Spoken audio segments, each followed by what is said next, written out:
Imagine pressing your ear to a cold, cracked wall in the dead of night, only to hear the devil himself bargaining with men's souls. Whispers of betrayal slither through the plaster like serpents in Eden, promising ruin and redemption in the same breath. In 1857 Georgia, one enslaved man uncovered a house built on lies, where every shadow hid a judgment from above, and silence was God's own curse. Dare you listen? The humid air of late March clung to Samuel's skin like a shroud, heavy with the scent of blooming magnolias and the distant rot of the swamp beyond the cotton fields. Riverside Manor loomed against the bruised sky, its white columns rising like bleached bones from the red Georgia clay, a monument to prosperity built on the backs of the broken. But prosperity, Samuel knew, was a fragile illusion, much like the faith he clung to in whispered prayers under the cover of darkness. He was 32, a man forged in the fires of servitude, his body lean and scarred from years wielding hammer and chisel.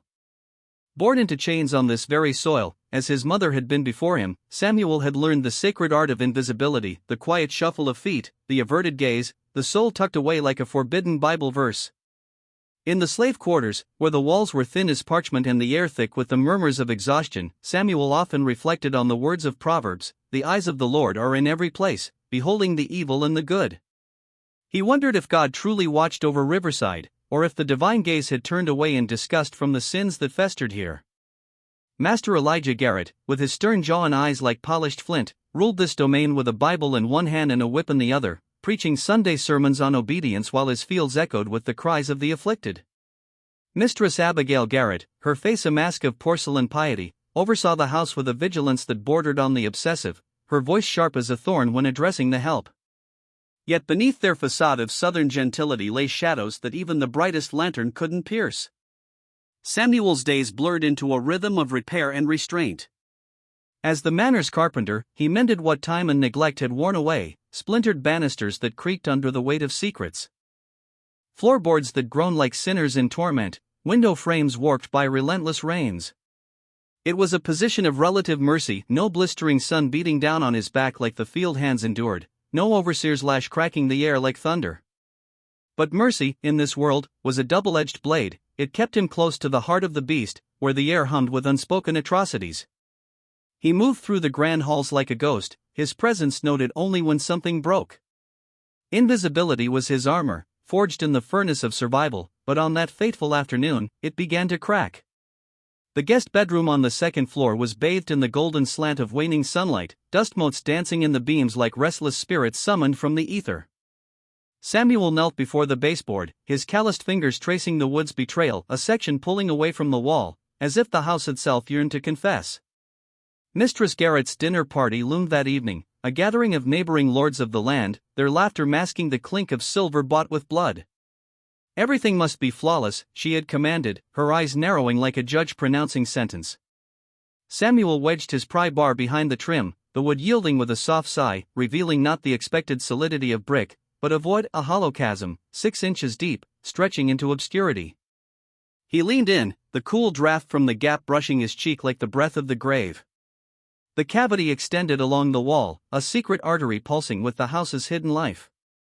Curiosity, that forbidden fruit, compelled him to press his ear to the opening. At first, there was only the distant hum of the manor, the faint clatter of kitchen preparations, the muffled calls from the stables. Then, voices emerged, crystalline and intimate, as if spoken directly into his soul. "We can't sustain this deception forever," Master Garrett's voice rumbled, laced with a tremor Samuel had never heard, a crack in the facade of unyielding authority. "You have no alternative," replied a stranger, his accent coarse, laced with the grit of Charleston's docks. "The debt binds you like chains. Pay it, or the world will know the blood on which this empire stands." Samuel's heart thundered in his chest, a drumbeat echoing the biblical plagues. He should have retreated, nailed the board back, buried the moment in the recesses of his mind. But the words rooted him, vines of dread wrapping around his spirit. "The consignment docks next Tuesday," Garrett continued, his tone dipping into desperation. "That should appease the creditors in Charleston. But if word escapes of our endeavors—" "It won't," the stranger cut in, his voice a serpent's hiss. "Unless you pen more of those damning missives. Burn them, fool." Footsteps faded, a door clicked shut, and silence reclaimed the void. Samuel withdrew, his hands trembling as he restored the baseboard, each nail a seal on forbidden knowledge. The study lay on the far side of the manor, separated by labyrinthine halls and sturdy walls, yet the voices had traveled unhindered, guided by some architectural sorcery. As he rose, the room seemed to shift, the shadows lengthening like accusatory fingers. What unholy design lurked within these walls? And what divine purpose had led him to uncover it? That evening, as Samuel ferried firewood through the dimly lit service corridors, the manor's walls seemed to pulse with life, watching him with unseen eyes. Riverside had been erected in 1791 by Garrett's grandfather, a man whispered to have bargained with darker forces for his fortune, expanding the structure in fits of ambition that left odd angles and enigmatic spaces. The dinner party unfolded in a cacophony of crystal and forced mirth, the air thick with cigar smoke and the undercurrent of hypocrisy. Samuel lingered in the kitchen shadows, plating courses of roasted quail and candied yams, but his thoughts wandered the hidden veins of the house. Was this a curse from above, a divine conduit for judgment? Or a mortal trap, woven to ensnare the unwary? Dawn brought no respite. Samuel awoke with the first blush of light filtering through his cramped quarters off the kitchen house, the air stale with the ghosts of yesterday's labors. He could no longer ignore the pull. Knowledge, once tasted, demanded more. Under the guise of routine maintenance, he embarked on a clandestine pilgrimage through the manor. His hammer tapped gently against panels, seeking the telltale hollow thud that betrayed emptiness. In the grand foyer, where portraits of stern ancestors glared down like Old Testament prophets, he discovered inconsistencies, seams where walls met at unnatural angles, vents positioned with deliberate precision. What unfolded was a revelation akin to peeling back the layers of a corrupted soul. The manor was riddled with concealed passages, not crude voids, but engineered conduits, 6 to 8 inches wide, threading through the structure like the veins of Leviathan. They formed a web, linking disparate rooms in a symphony of eavesdropping. Small alcoves amplified sounds, channeling them via chimney flues and floor grates. Samuel envisioned the architect, Garrett's grandfather, as a modern-day Pharisee, constructing not a home, but a temple of surveillance where no whisper escaped divine or diabolical scrutiny. In the master's study, while ostensibly mending a cracked sill, Samuel's pry bar revealed a deeper recess, 18 inches into the gloom. There, on a dusty ledge, lay a leather-bound portfolio, its strings frayed like the threads of fate.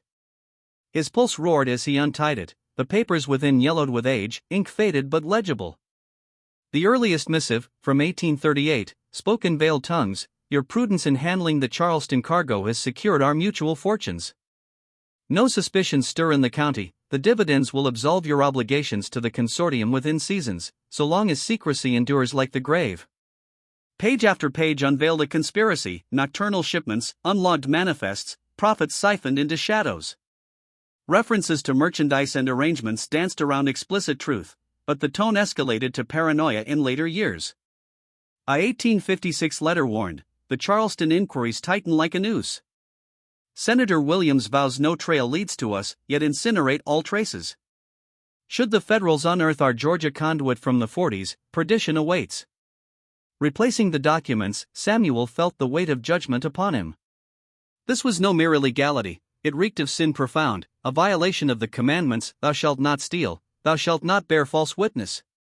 Master Garrett's fear was palpable, a man haunted by his own transgressions, perhaps sensing the divine retribution brewing in the ether. But what cargo warranted such dread? Weapons? Contraband spirits? Or something darker, staining the soul eternally?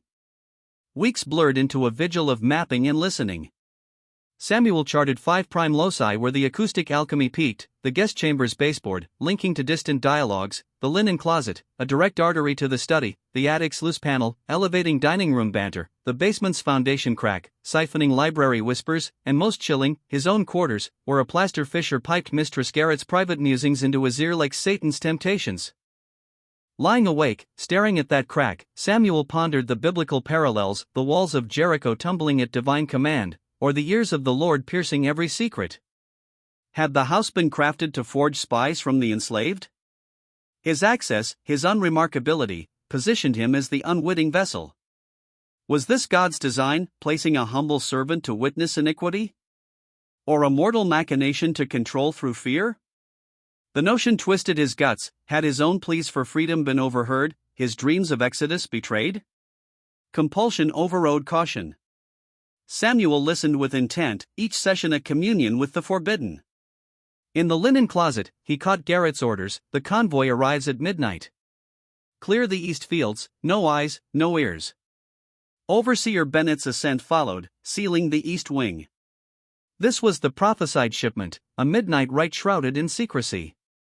Under moonless skies, Samuel slipped his lock, a carpenter's sleight, and melted into shadows. The east fields lay fallow, the air buzzing with nocturnal hymns of crickets and distant owls. From behind the fence, he spied wagons rumbling from the river, their burdens unloaded into the barn, unmarked crates, 3 feet long, handled with reverent caution. Machinery parts, Savannah Foundry, the stencils lied, lacking authentic seals. Samuel recalled from past repairs. Back in his room, questions gnawed like locusts. What lurked within? And what fate for the witness? Answers materialized in Ruth, a spectral arrival 2 days hence, chained, branded, mute. Purchased at exorbitant cost despite her fugitive mark, she toiled in silence, her eyes hollow as abandoned wells. I in the kitchen, amid flour dust and sizzling fat, Ruth approached. I know of the walls. Samuel's hammer paused. I was here before, 7 years past. In laundry. Her whisper carried the weight of exodus thwarted. Garrett hunted me to Cincinnati. Threatened oblivion if I spoke. That night, in his quarters, Ruth unveiled the genesis. The walls are ears. Old Master Garrett engineered them to spy on kin, partners, all. Obsessed with control, like a false god. She pointed to the crack. Journals hidden in the library detailed it all. I found them, and he caught me. Her face shadowed, evoking Eve's regret in the garden. Samuel sensed the spiritual undercurrent, a house as confessional, forcing confrontation with sin. But Ruth's tale hinted at deeper horrors, cargoes that defied mere illegality, touching on the profane. As spring deepened, the manor's atmosphere thickened, charged with impending storm. Samuel's discoveries wove a tapestry of divine intrigue. Garrett's empire, built on smuggled sins, perhaps opium, or worse, human cargo rerouted from abolitionist eyes. The acoustic labyrinth symbolized the inescapable gaze of providence, where no deed escaped judgment. Samuel, the unwitting prophet, grappled with his role, silent observer or agent of retribution. Visuals assaulted his mind, the play of lantern light on crates, the metallic tang of fear in the air, the ethereal glow of dawn piercing stained glass windows in the parlor, casting rainbow judgments on polished floors. Emotions surged, dread coiling like a viper, curiosity burning like holy fire, empathy for Ruth's shattered spirit, reflection on his own bondage. Was redemption possible in this den of vipers? Or would divine justice crumble these walls, burying the guilty in rubble? The house breathed around him, walls whispering psalms of warning, for nothing is secret that shall not be made manifest. Samuel's journey into the heart of darkness had only begun, a path laden with moral thorns, where each revelation peeled back layers of deception, exposing the raw nerve of human frailty. In this cinematic tableau of antebellum Georgia, where cotton bloomed white as innocence amid fields red with toil, the true harvest was one of souls reaped by the unseen hand of fate.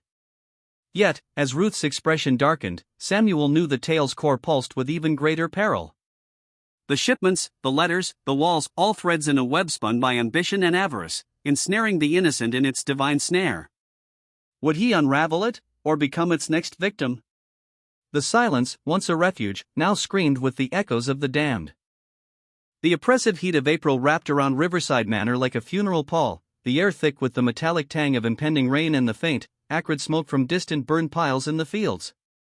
Samuel's quarters, a cramped alcove off the kitchen house, felt smaller than ever that night, the rough-hewn walls closing in as if to suffocate the revelations bubbling within him. Ruth stood before him, her frame gaunt under the flickering light of a single tallow candle, its flame dancing shadows across her branded shoulder, a mark of the beast, a testament to the sins that festered in this godforsaken place. Her eyes, dark pools of weary defiance, bore into his, carrying the weight of 7 lost years. He was furious, like a demon unleashed, Ruth whispered, her voice a fragile thread in the stifling quiet. Snatched that journal from my hands and swore I'd be auctioned off by dawn if a word escaped my lips. But youth breeds folly. I confided in another, a laundress named Eliza, dreaming we could wield this knowledge like David's sling against Goliath. Expose the master's eavesdropping, turn his own web against him, stir scandal among the elite. Samuel leaned against the doorframe, his scarred hands clenching involuntarily, the wood creaking under his weight like a confession extracted under duress. The room smelled of lye soap and sweat-soaked linens, a reminder of their shared bondage. "And what became of her?" he asked, his tone low, laced with the dread of foreknowledge. Ruth's gaze dropped to the dirt floor, traced with faint patterns from years of weary footsteps. "Vanished into thin air, 3 sunrises later." Master Garrett claimed a sail to some Florida hellhole, but no ledger bore her name, no whisper of her fate. She was erased, like a sin blotted from the book of life, but not by mercy, by malice. The chill that seeped into the room wasn't from the night breeze slipping through the cracks, it was the icy grip of realization, a spiritual frost settling over their souls. Samuel thought of Job's trials, the innocent stripped bare by unseen forces, and wondered if this manor was a modern Babel, built on hubris and destined for divine collapse. Ruth continued, her words tumbling forth like a river breaching its banks. "That's when terror seized me. I fled under cover of stars, tracing the underground paths whispered among the faithful, making it to Cincinnati's promised land. There, in the shadow of free spires, I scrubbed floors in a boarding house, tasted liberty's sweet bread. But shadows have long arms, Garrett's hounds track me, dragged me back in irons." He met the wagon himself, his face a mask of false piety, murmuring that silence was my salvation or else oblivion. "Why spare you at all?" Samuel probed, his mind racing through biblical parables. The prodigal returned not in grace, but as a warning, like the pillar of salt gazing back at Sodom. She pulled her shawl tighter, the fabric threadbare as her hope. "A living sermon, I reckon. Paraded before the quarters, branded and broken, to preach the gospel of fear, unearth forbidden fruit, and the serpent strikes. Speak of secrets, and become one with the dust." Silence stretched between them, heavy as the chains that bound their kin. Samuel's thoughts drifted to the midnight wagons, the crates shrouded in deception, Garrett's letters dripping with panic like sweat from a condemned man's brow. "Those deliveries," he said finally, "the ones unloaded in the east barn under moonless skies. What horrors do they conceal?" Ruth's eyes widened, reflecting the candles' glow like embers of accusation. "You witnessed it? 20 crates, hauled into the gloom?" She hesitated, her breath catching, as if invoking the truth-summoned demons. "I can't swear to their contents now, but 7 years past, amid the journal's cursed pages, lay manifests and ledgers, names from Charleston harbors, Savannah docks. The old master wasn't merely a spy in his own den, he was a trafficker in shadows." "Smuggling what? Cotton contraband? Spirits defying tariffs?" Samuel's voice rose slightly, urgency sharpening its edge. "Anything Lucifer's market demanded, pelts from forbidden hunts, tobacco evading crowns, rum laced with rebellion, arms for the British fray." Ruth paused, her next words dropping like stones into a well of despair. "And souls. Not just the enslaved, but those who'd clawed to freedom, manumitted by grace, escaped by grit, building lives under northern skies." Samuel recoiled, the implication striking like a lash. "You mean, reversing God's deliverance? Snatching the redeemed back into Egypt's yoke?" "Precisely," she affirmed, her voice trembling with righteous fury. "Reversals," the journal named them a euphemism for abomination. "Collaborating with kidnappers, forging chains for the unchained, dragging them south to auctions where freedom's light was extinguished. The house's hidden ears facilitated it all, clandestine pacts in parlors, plots whispered without fear of betrayal, all while the facade of Southern virtue stood unblemished." Nausea roiled in Samuel's gut, a spiritual sickness akin to witnessing the golden calves' idolatry.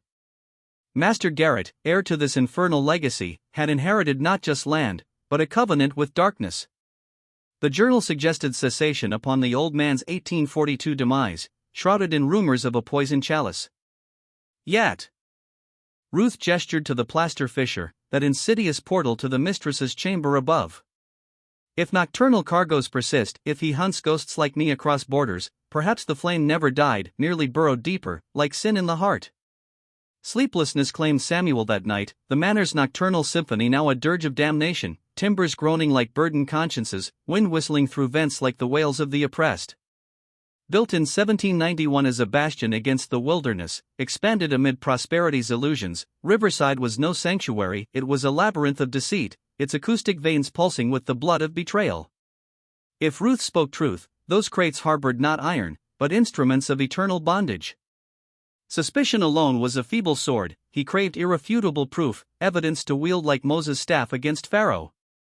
The ensuing week transformed Samuel into a shadow of his former self, his days a masquerade of mundane repairs, planing warped doors that sighed open like reluctant confessions, oiling hinges that screeched accusations. But nights found him vigilant, ear-attuned to the wall's revelations, a reluctant prophet deciphering omens. In his quarters, the crack yielded Mistress Garrett's hushed laments to confidants, debts mounting like Babel's tower, social thorns pricking her pride, a gnawing doubt that her husband's pursuits invited divine wrath. Something unholy stirs in these halls, she confided, her voice quivering through the plaster like a prayer unanswered. From the linen closet's sanctuary, Samuel intercepted Garrett's terse exchanges with Overseer Bennett, nightly headcounts, every soul accounted, report anomalies at once. And that Ruth? Eyes on her. Perpetually, no solo ventures in the big house. The attic's concealed panel broadcast dining murmurs from Savannah Associates, Charleston's probe quashed, Senator Williams buried the manifests from 47 to 52. Sanctuary secured, for now. Fragments coalesced into a mosaic of malevolence, yet incomplete, like scripture's missing verses. The barn's secrets beckoned, a temptation mirroring Eve's garden gaze. Opportunity dawned on a sultry late April Saturday, Garrett departing for Augusta's markets under pretense of trade, 3 days' absence promised. Mistress Garrett seized the void to visit kin in Monroe, her entourage depleting the staff. Bennett, slothful sentinel, retreated to his distant cottage, Bourbon his companion. Under the afternoon sun's merciless glare, casting elongated shadows like accusing fingers across the red earth, Samuel shouldered his toolkit and strode toward the east barn with feigned purpose. Fields buzzed with distant labors, the air alive with cotton bowls whispers and the rhythmic chants of workers, spirituals invoking deliverance, their melodies a balm against brutality. The padlock gleamed defiantly, but the barn's weathered flanks yielded a vulnerable plank. Samuel's pry bar coaxed it free, the gap a narrow portal into dim sanctity. Inside, dust motes swirled in slivers of light-piercing ventilation slits, illuminating the stacked crates like altars to avarice. Fresh pine scent mingled with oiled metal, a profane incense. Samuel selected a central vessel, his tool loosening nails with deliberate creaks that echoed like judgments pronounced. The lid lifted, revealing layered canvas, shrouds for secrets. Peeling them back, his breath halted, manacles gleamed, coiled serpents in oiled wrappers, dozens ready to bind the innocent. Beneath, handbills screamed rewards for runaways, blank ownership scrolls awaiting forged sins, county seals from Carolina and Georgia, forgery's arsenal, tools to resurrect bondage from freedom's grave.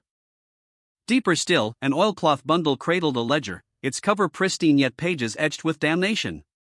Samuel's fingers trembled as he unveiled entries. January 15, 1857, duo apprehended in Philadelphia's free quarters. Charleston transit secured.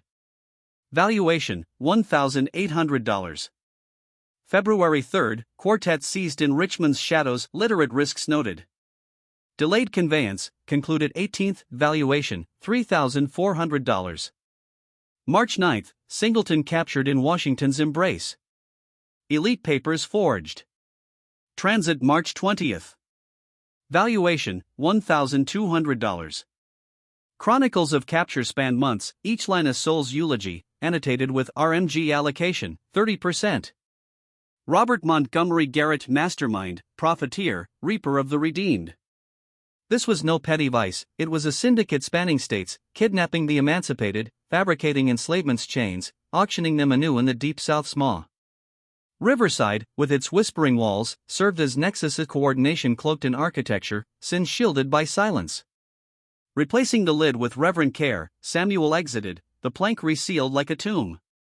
His return to the manor was a daze, legs heavy as if wading through molasses, mind ablaze with visions, families torn asunder, like the scattering of Israel, freedoms revoked in mockery of Exodus. Instinct screamed oblivion, bury the knowledge, endure as chattel. What power held a carpenter against senators' shields, inspectors' blindness? Yet the ledger's ghosts haunted him, Philadelphia's duo, Richmond's quartet, echoes of his own kin, perhaps, or harbingers of broader judgment. That eve, as twilight painted the sky in bruises of purple and gold, Ruth scratched at his door, her form spectral in the gloaming. Exhaustion etched her features, hands raw from scullery scourges. "Discovered the truth?" she queried, slipping inside. "I," Samuel replied, voice hollow as a sepulchre. "Your words rang true, reversals, manacles, ledgers of the damned." Her shoulders sagged, a weary atlas. "Then what path forward? We can't abide this abyss." The query pierced like a thorn in the flesh. "Accuse openly? A bondsman's word against a baron's? They'd brand me fabricator, string me up as agitator." Northern presses beckoned, abolitionist flames, but logistics loomed like Jericho's walls. How to dispatch missives undetected? Garrett's reach spanned horizons. Betrayal meant a field grave, labeled fugitive felled. Ruth slumped against the wall, defeat's shadow lengthening. "So we witness and wither? Permit the devouring of lives?" "I seek clarity," Samuel snapped, then softened, invoking patience like Jobs. "A way emerges in divine time." She pondered, eyes alight with spark. "The wall's voices, Garrett remains ignorant of your attunement?" "Seems so." "Then exploit it." "He schemes via ancestral channels, presuming secrecy. A slip, a name, a flaw could unravel the tapestry." Samuel grasped the gambit, persistent vigilance, amassing ammunition for a strike. Desperate, yes, but infused with hope's flicker, like Daniel in the lion's den, awaiting deliverance. "Agreed," he conceded. "I'll heed the whispers." May's inferno descended, heat waves shimmering over fields like mirages of freedom. Samuel's facade held unseen servant, mending what decay assailed. Nights, however, were altars of eavesdropping, Garrett's fiscal feuds with his wife, debts devouring like locusts, her pleas to forsake infernal ventures ere ruin claimed them, evoking Lot's wife fleeing perdition. Study sessions via closet conduit revealed, Inspector exiled to Louisiana, Williams' handiwork. June's haul proceeds, Baltimore's 4 confirmed, Cincinnati's trio pending. Papers primed. Bennett's reports chilled, a neighbor's inquisitive soul silenced, questions quelled eternally. Samuel catalogued, Williams the senator, Preston the forger. Holt the traitor, Augusta's complicit sheriff, pillars of corruption, like Babylon's false idols. Knowledge tormented, a crown of thorns without resurrection's promise. Mid-May, Ruth's urgent tidings escalated, grand convergence brews, expansion assembly at Riverside, principals converging June's dawn. Staff dispersed for discretion. Samuel's pulse quickened. Our crucible. Harvest every utterance, forge a weapon unyielding. Improbable, yet imperative alternative was complicity in atrocity's chorus. June's advent reshaped the manor, fields teemed with relocated laborers, house skeletal. Samuel retained 4 repairs, Ruth for sustenance, Garrett's paranoia a veiled blessing. Sparse words passed between them, coded in nods amid watchful eyes. Guests materialized June 2nd, carriages churning dust like chariots of fire, disgorging 7 dignitaries, suits masking serpents. Samuel observed from casements, their arrivals a pageant of pretense. Evening's banquet in the dining hall, crystal chiming like false bells, Samuel serving invisibly, ears attuned. Discourse tiptoed initially, commodity fluxes, sectional strife, territory's tinderbox. Wine loosened tongues, Illinois thrusts risky abolitionist hive swarm, Williams opined, his voice oily as anointing gone awry. Hostilities no novelty, Preston countered. Legitimacy's veil, papers impervious.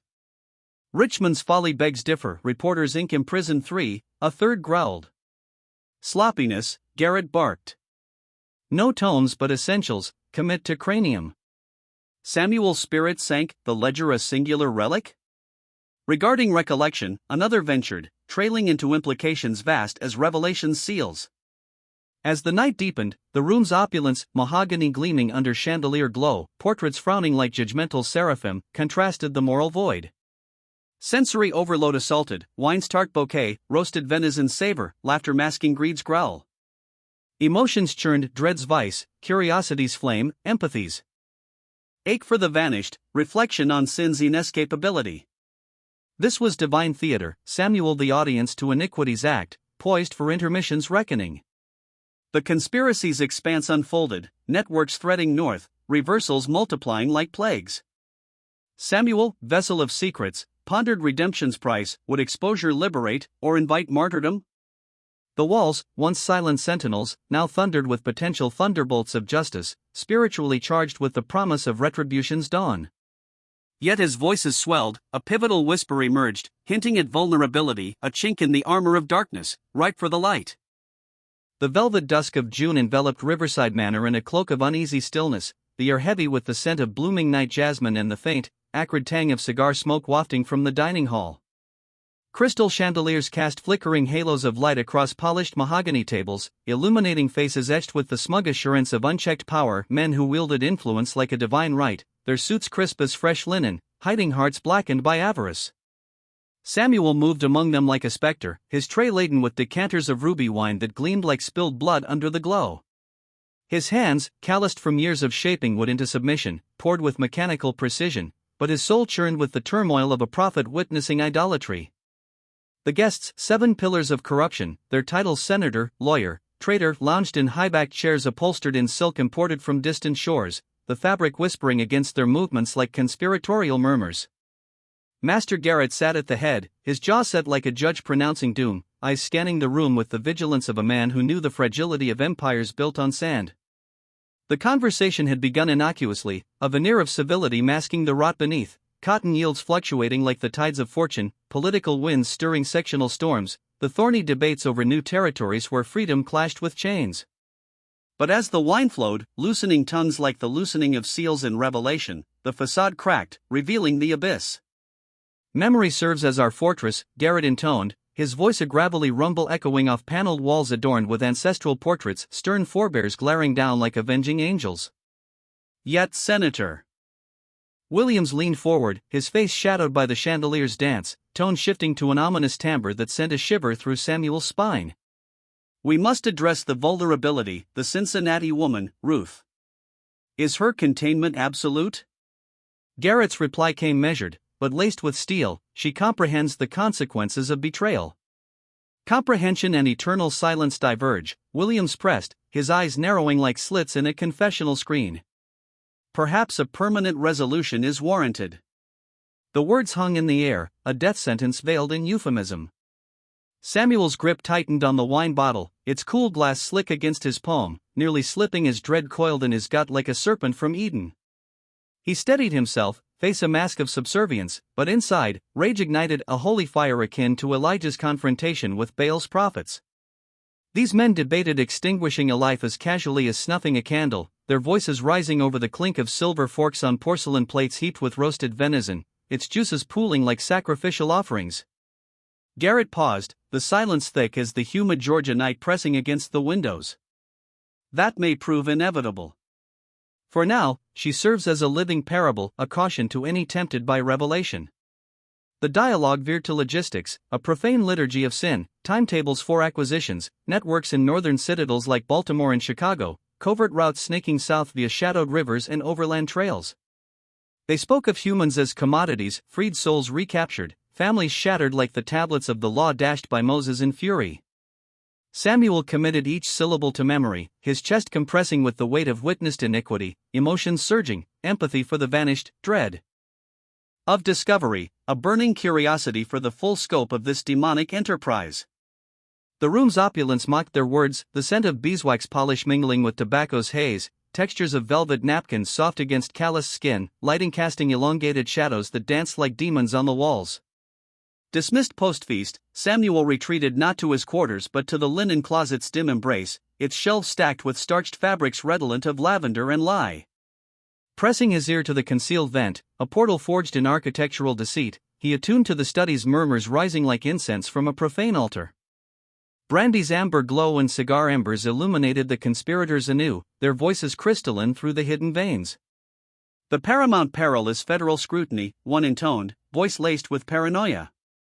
Should the Interior Department escalate, even Williams' leverage falters. Then accelerate the expansion, amass fortunes to fortify alliances, Garrett countered. Illinois yields 20, perchance 30 in half a year. Holt's Chicago operatives pinpoint primes, those entrenched in liberty, amassed assets ripe for plunder.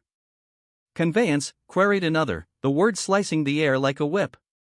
Barges descending to St. Louis, thence terrestrial to Memphis. Redistribution ensues, Mississippi, Alabama. Reinvented personas, forged parchments. No tether to former freedoms. Samuel's eyes clenched shut, overwhelmed by the panorama of evil unfolding, a syndicate spanning borders, ensnaring senators, scribes of falsehood, sheriffs sworn to justice yet peddling perdition. Dozens colluding to abduct, re-enslave, obliterate men, women, children whose freedoms mock like the Israelites' golden calf.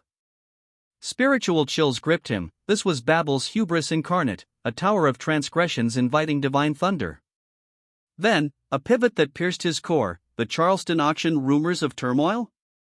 Trivial, Garrett dismissed, though tension edged his tone.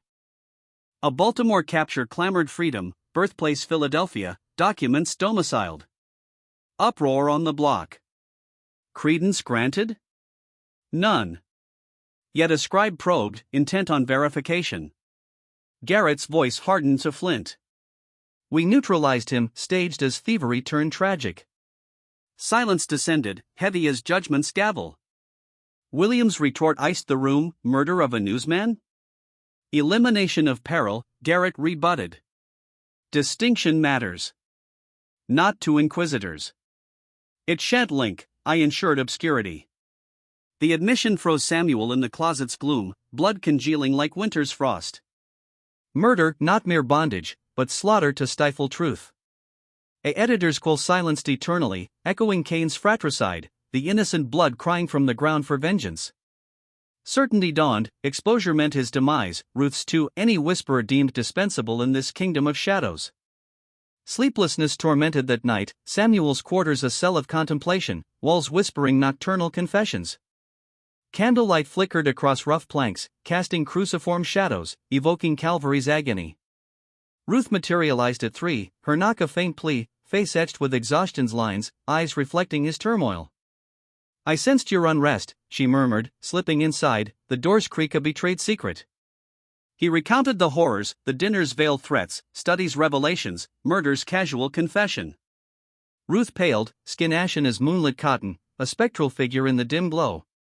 Flight is imperative, tonight, she declared, voice flat as hammered iron. To what haven? Your Cincinnati sanctuary proved porous, their tendrils entwine the north. Then languish till they deem us expendable? A protracted hush. One ally emerges, authority unpurchasable by Williams. The Interior's inspector, probing trade anomalies. Reassigned to Louisiana to thwart his Georgia gaze, implying proximity to truth. Ruth's brow furrowed like furrowed fields. Utility? Political exile suggests awareness of rot. Deliver evidence, names, machinations, he might reignite the flame. Contact a phantom inspector? We're plantation bound. Samuel's mind had woven the scheme. Guests disperse morrow, Garrett accompanies Williams to Charleston, day's absence, vigilance wanes. Pilfer the ledger, ancillary proofs? Dispatch north via surrogate, a river road wanderer reaching Washington. Perilous, improbable, like Jonah fleeing Nineveh. Yet Ruth assented. When? Post-departure eve. Barn incursion for ledger, you procure provisions. Success demands immediate vanishing. And failure? Samuel's gaze locked hers. At minimum, defiance honors the divine spark. Wednesday's afternoon sun slanted golden across the drive, carriages departing like retreating pharaohs, dust plumes rising as incense to false gods. Garrett's exit with Williams elicited collective sighs from the manor, mistress sequestered in chambers, Bennett indolent in his lair, staff's burdens lightened. Midnight's veil cloaked Samuel's egress, humid air clinging like gilt sweat, moonless sky a void mirroring his dread. Canvas satchel slung, he navigated familiar paths, each rustle amplified, crickets chorus a mocking him, distant owls hoot an omen of pursuit. The east barn loomed, sentinel of secrets, loose plank yielded, gap a narrow berth into dim interior. Crate stacked immutable, pine scent mingling with rust's metallic bite. Prying the lid, manacles gleamed accusatory in starlight sifting through roof slits, fetters for the free, symbols of man's rebellion against divine equity. Ledger retrieved, oilcloth cool against trembling fingers. Voices pierced the night, approaching murmurs. Samuel petrified, heart thundering like Sinai's quake. Nightly barn vigil per master's decree. Wasteful, intruders scarce. Duty demands. Padlock rattled, tested. Secure. Samuel flattened against timber, breath withheld, praying invisibility like Elijah's cloak. Eternity stretched, then retreat, all well, return. Exhalation ragged, he resealed, escaped, trek back eternal, shadows predatory, sounds harbingers. Quarters secured, ledger unveiled, not mere tallies, but chronicles of damnation, victims' pre-capture lives detailed, occupations, abodes, kin, post-sale reinventions, destinations, profits parsed. Garrett's cut stained each page like Judas silver. Concealed in binding, folded missives, correspondence with Inspector David Morrison, alerts of auction anomalies, freeborn claims dismissed, calls for probe. Dated 1856-57, culminating in reassignment edict Williams' machination. Proof, Morrison's vigilance, New Orleans locus.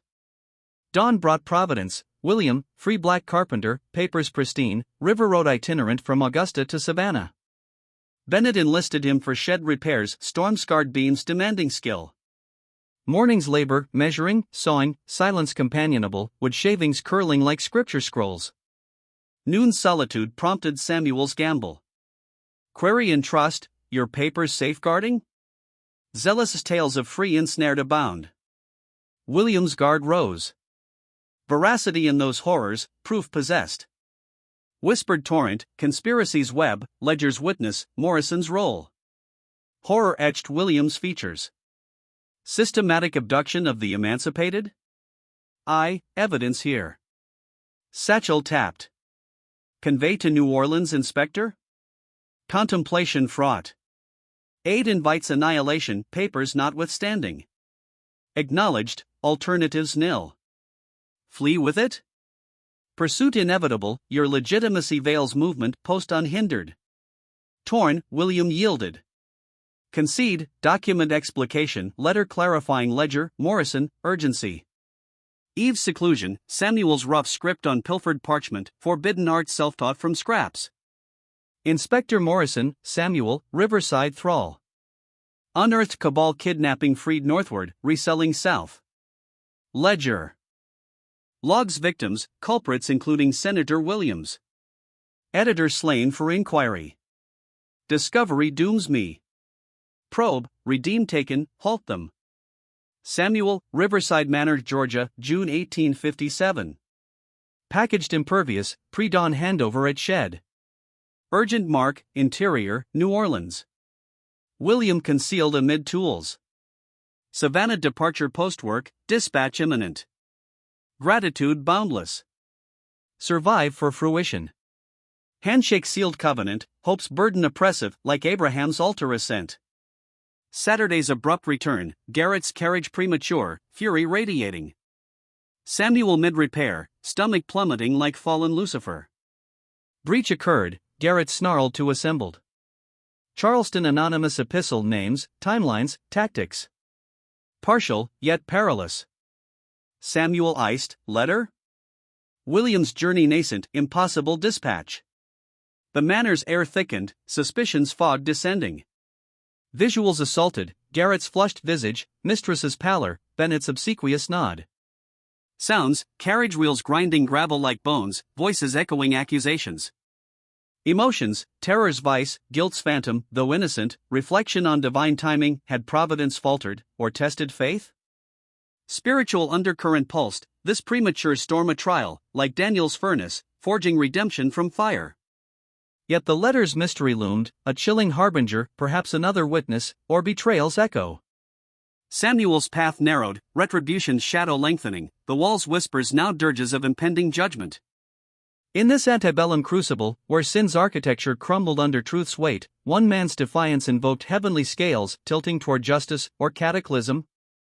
The sweltering haze of a Georgia Saturday afternoon clung to Riverside Manor like a shroud of impending judgment, the air thick with the metallic scent of an approaching thunderstorm and the distant rumble of carriage wheels churning red clay into dust. Samuel's hammer paused mid-swing against a window sash in the main hallway, the wood's resonant thud echoing through the empty corridors like a heartbeat racing toward doom. His hands, etched with the scars of servitude, trembled slightly, not from fatigue, but from the spiritual weight pressing upon him, a burden akin to the cross borne by the Savior in Gethsemane. The ledger, that cursed tome of stolen souls, was en route to New Orleans with William, a fragile vessel of hope sailing through treacherous waters.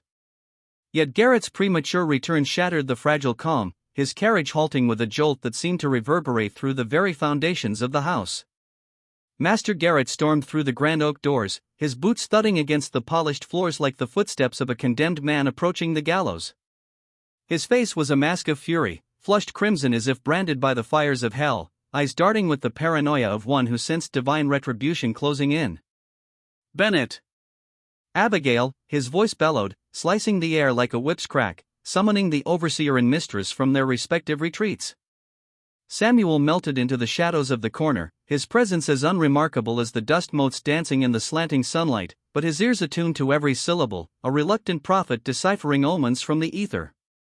"There's been a breach," Garrett snarled, his words dripping with venom as he thrust a crumpled missive toward Bennett. The paper, yellowed and ink-smeared, bore the mark of Charleston urgency. An anonymous letter detailing our operations, names, dates, methods. Not exhaustive, but damning enough to summon hounds. Samuel's blood turned to ice in his veins, a chill that pierced deeper than winter's frost, evoking the biblical plagues descending upon Pharaoh's hardened heart. But chronology defied logic. William had departed mere hours prior, his journey to Savannah nascent, the package undispatched. This epistle, postmarked Augusta 3 days hence, whispered of another shadow in the web, a parallel witness, perhaps, or a divine coincidence orchestrated from above to accelerate judgment's wheel. "Do we trace the sender?" Bennett queried, his voice quavering like a reed in the wind, face paling under the master's glare. "Local, undoubtedly access to forbidden knowledge," Garrett retorted, pacing the hall with the agitation of a caged beast, his shadow elongating across the walls like accusatory fingers pointing toward hidden sins. "Interrogate all, bondsmen, freemen, every soul under this roof. Someone harbors secrets, I'll extract them like thorns from flesh." The interrogations commenced at dusk, the main hall transformed into a makeshift tribunal under the flickering glow of oil lamps, their flames casting grotesque silhouettes on the whitewashed walls, reminders of the Last Judgment's fiery reckoning. Bennett assembled the house staff in a line, their faces etched with weary resignation, bodies hunched from the day's labors, the air thick with the scent of sweat-soaked cotton and fear's acrid tang. Garrett loomed at the head, Bible in hand, a hypocritical prop, wielded not for salvation but intimidation, its leather cover worn like the facade of his piety. One by one, they faced the Inquisition, field hands mumbling alibis, cooks averting eyes, each query a lance probing for weakness. "Where were you these past days? Whom did you converse with? Anomalies observed?" Garrett's tone sharpened with each denial, designed to ensnare contradictions like nets cast for wayward fish. Samuel's summons came amid the procession, his heart pounding a dirge of dread as he stepped forward, the floorboards creaking underfoot like bones protesting resurrection. He met Garrett's gaze steadily, channeling the quiet strength of Daniel in the lion's den, calm exterior masking inner turmoil. "No departures from Riverside, sir. No outsiders engaged. Repairs confined to authorized spaces." Garrett's scrutiny bore down, heavy as the yoke of bondage, eyes narrowing like slits in a confessor's screen, searching for cracks in the facade. Silence stretched, taut as a bowstring, before a curt nod dismissed him. Relief flooded Samuel, mingled with guilt's bitter aftertaste, as Ruth followed, her frame frail, eyes hollow from captivity's toll. From the hallway's shadows, Samuel strained to overhear, the door's oak muffling words but not the escalating fury, Garrett's barbs sharpening, Ruth's denials fracturing under pressure. 20 agonizing minutes later, the door burst open, Ruth stumbling forth, pallid as a ghost risen from the tomb, bruises blooming on her cheeks like stigmata of suffering. "Cellar with her locked till verdict," Bennett barked, seizing her arm with brutish grip. "No, I swear innocence, no letters mine." Ruth's plea cracked, echoing the cries of the oppressed in psalms, raw terror in her voice. "Verification pending," Garrett intoned coldly from within, his silhouette framed in the doorway like a judge of the damned. "Remove her." Their eyes locked in passing, Ruth's gaze a mirror of accusation, piercing Samuel's soul. This calamity stemmed from his quest, his pilfered truths igniting suspicion's blaze. Helpless, he watched her descent into the cellar's maw, a descent evoking Jonah's wail, darkness swallowing the innocent. That night, sleepless in his quarters, Samuel attuned to the wall's lamentations, once conduits of revelation now harbingers of horror. Garrett's pacing in the study resounded through hidden veins, boots thudding like accusations. Against heaven. Mistress Garrett's pleas filtered through, forsake this abomination ere it consumes us, divine wrath looms. Bennett's report chilled, no admissions, yet Ruth conceals depths. Certainty. Employ extremities, Garrett commanded, voice devoid of mercy. Unearth the Charleston scribe. Samuel buried his face in calloused hands, visions of torment assaulting his mind, lashes like Christ's scourging, Ruth's cries piercing the night like the cock's crow denying Peter.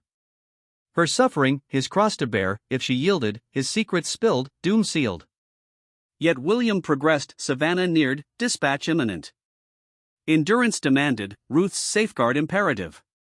Sunday's dawn broke with oppressive heat, the sun a blazing eye of divine scrutiny casting golden shafts through warped baseboards where Samuel toiled in the second-floor hallway, the genesis of his awakening months prior. Hammering echoed, rhythmic as prayer beads, but Garrett's voice ascended through acoustic arteries. Intensify, Bennett extract her knowledge air escalation. All night interrogated, Sir proclaims purity. Amplify coercion. If unyielding, dispose discreetly, akin to Charleston's scribe. The hammer slipped, clattering like thunder's prelude. Murder decreed, not conjecture, but edict. Ruth's erasure loomed, body consigned to the plantation's expanse, perhaps the river's embrace feigning flight's folly. Despair gripped Samuel, a spiritual eclipse blotting hope. Yet from abyss, inspiration sparked like Paul's Damascus epiphany. The house's labyrinthine ears conducted bidirectionally, whispers reversible. If Garrett's sins could echo outward, perhaps provocation could draw confession inward, walls as silent jurors. But testimony required audience beyond bondsmen, local magistrates complicit or cowed. Recollection surged, Judge Cartwright of Augusta, abolitionist sympathizer, thorn in conspirators' side, ally to Morrison's probe. Augusta, 2 days' trek feasible for missive, but evidence demanded transcendence, not pilfered pages, but vocal admission, preserved eternally. Journals in Garrett's study beckoned, leather tomes chronicling facades. Trickery to elicit written avowal? Or orchestrate witnessed revelation? Scheme coalesced, perilous as walking coals, forge crisis to panic Garrett into exposure. Afternoon pilferage, mistress's parchment, Williams's wax seal replicated from archived seals, indigo ink mimicking senatorial script. In quarters solitude, Samuel's quill scratched forgery, hand steadying with prayer, Garrett, Augusta crisis acute. Baltimore claimant testified to Cartwright federal indictments brew. Convene urgently, eradicate traces pre-arrival Tuesday morn. Discretion paramount. Williams. Imperfect mimicry, yet panic's lens distorts. Midnight excursion, quarter-mile to mail receptacle, epistle planted as courier's deposit.